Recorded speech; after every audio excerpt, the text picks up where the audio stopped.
वक्त एक और बड़ी खबर आ रही है। चुनाव आयोग ने रैली रोड शो पर पाबंदियां बढ़ा दी हैं। आपको बता दें कि 15 जनवरी तक के लिए पहले पाबंदी लगाई गई थी, जिस दिन चुनावी तारीखों का ऐलान किया गया था चुनाव आयोग के लिए, लेकिन अब इसको और ज्यादा आगे करते हुए 22 जनवरी तक के लिए पाबंदी बढ़ा दी गई है। चुनाव आयोग की ओर से ये फैसला किया गया है, न रैली होगी न रोड शो होगा, यानी कि सिर्फ 5 लोग घर घर जाकर अपनी पार्टी के लिए प्रचार कर पाएंगे और वोट मांग पाएंगे। चुनाव आयोग ने किसी भी तरह की रैली और रोड शो पर पाबंदी की जो मियाद है उसको बढ़ाकर 15 जनवरी से आगे बढ़ाते हुए 22 जनवरी तक अब तमाम तरह की पाबंदियां बढ़ा दी हैं। यकीनन नेताओं के लिए बड़ी मुश्किलें। इन सब के बीच हम सबने देखा था कल किस तरह से जब बड़ा कार्यक्रम किया गया था अखिलेश यादव उनकी टीम की ओर से, तो भारी तादाद में वहां पर लोग जमा हुए थे, जिसके बाद उनको नोटिस भी जारी किया गया। लेकिन 22 जनवरी तक बढ़ा दी गई है पाबंदियां। चुनाव आयोग ने यह बड़ा फैसला किया है, रैली और रोड शो पर यह पाबंदी बढ़ा दी गई है।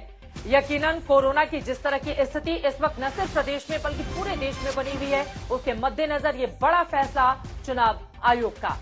7 चरणों में उत्तर प्रदेश में चुनाव होने हैं। 10 फरवरी को पहले दौर की वोटिंग होगी, 14 फरवरी को दूसरे चरण के लिए मतदान डाले जाएंगे। पश्चिमी यूपी से पहले शुरुआत होगी और फिर आखिरी में 6वें चरण में गोरखपुर और 7वें चरण में बनारस की सीटों पर वोट डाले जाएंगे। इन सब के बीच आपको बता दें 5 राज्यों के लिए, यानी कि उत्तर प्रदेश, उत्तराखंड, पंजाब, मणिपुर, गोवा, इन 5 राज्यों के लिए जो तारीखें तय की गई हैं, अब उसमें जो पाबंदी लगाई गई थी 22 जनवरी तक रोड शो और रैली पर, इस पाबंदी की तारीख को और ज्यादा आगे कर दिया गया है। एक बार फिर से अपने असल मुद्दे पर लौटते हुए, अगर हमारे कोई संवाददाता जुड़े हैं क्या हमारे साथ? जय शर्मा।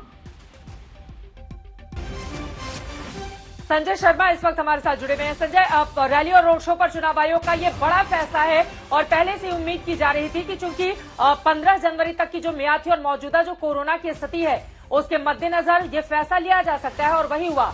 22 जनवरी तक के लिए रैली रोड शो पर चुनाव आयोग ने फिर से रोक लगाई। जी हाँ, बिल्कुल। चुनाव आयोग ने इस पाबंदी को एक्सटेंड कर दिया है अगले 1 हफ्ते तक। आज दिन भर मीटिंग्स का दौर चला। सबसे पहले चुनाव आयोग ने वर्चुअल तौर पर केंद्रीय स्वास्थ्य सचिव के साथ मीटिंग की और पूरे देश के हालात का जायजा लिया, जिसमें 5 राज्यों के बारे में भी जानकारी ली गई कि ओमिक्रॉन या कोविड के संक्रमण की रफ्तार की स्थिति क्या है, टीकाकरण की स्थिति क्या है। इसके बाद अगले मीटिंग का अगला दौर चला, जिसमें 5 चुनावी राज्यों के स्वास्थ्य सचिव, प्रमुख सचिव और इसके साथ ही मुख्य सचिव, इन सब के साथ और स्वास्थ्य के विशेषज्ञों के साथ इस बारे में मीटिंग की गई। उनसे पूछा गया कि ग्राउंड रियलिटी क्या है। और इसके बाद तीसरा दौर चला, जिसमें चुनाव आयोग ने 5 राज्यों के मुख्य चुनाव अधिकारियों के साथ बातचीत की और इसमें तय किया कि अगले 1 हफ्ते तक इसे और एक्सटेंड किया जाए। साथ ही कुछ रिलैक्सेशन दिए हैं। इंडोर मीटिंग्स हो सकती हैं, जिसमें हॉल की जो क्षमता है उससे आधे लोग वहां पर मौजूद हो, या 300, मैक्सिमम 300 लोग से ज्यादा नहीं हो सकते हैं।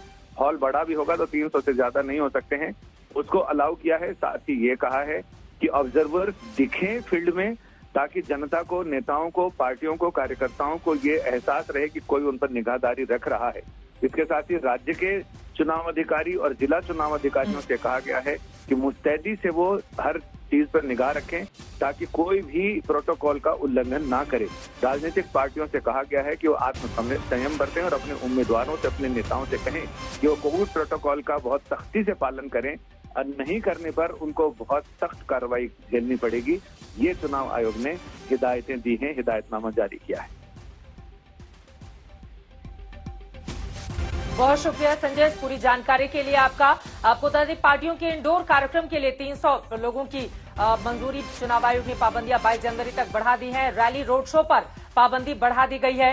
ये बड़ी खबर इस वक्त थी। 22 जनवरी तक के लिए रैली रोड शो पर हॉल में अधिकतम 300 लोग रह सकते हैं मौजूद।